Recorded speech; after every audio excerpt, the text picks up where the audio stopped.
না, অর্থ কার কাছে আছে? আমরা তো সত্তায় নেই, সত্তা তো উনি আছেন, অর্থ তো উনি নিয়ে ঘুরছেন। ওনার তো মিটিংয়ে ভিড় হচ্ছে না, উনি তো মিঠুন চক্রবর্তীকে নিয়ে ঘুরছেন।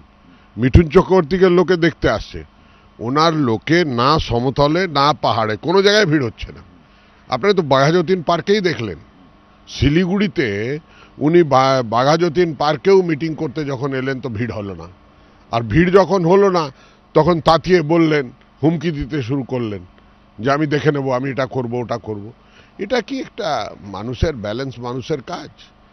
উনি ওনার চারিদিকে দেখছেন, ওনার নিজের সার্ভে, ওনার নিজের পার্টির সার্ভে বলছে যে 17 থেকে 18টা সিটে পশ্চিম বাংলায় উনি বিজেপি থেকে আঘাত পাচ্ছেন।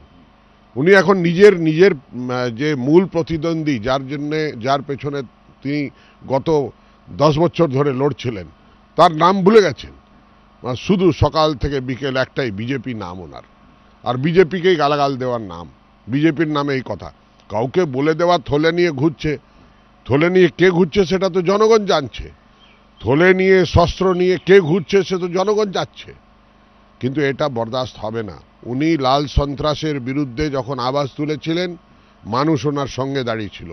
আবার উনি যে সন্ত্রাসটা তুলেছেন, সেই সন্ত্রাসের বিরুদ্ধে পশ্চিম বাংলার মানুষ আবার একাঠা দাঁড়িয়েছে, ওনাকে তুলে বাইরে ফেলবে।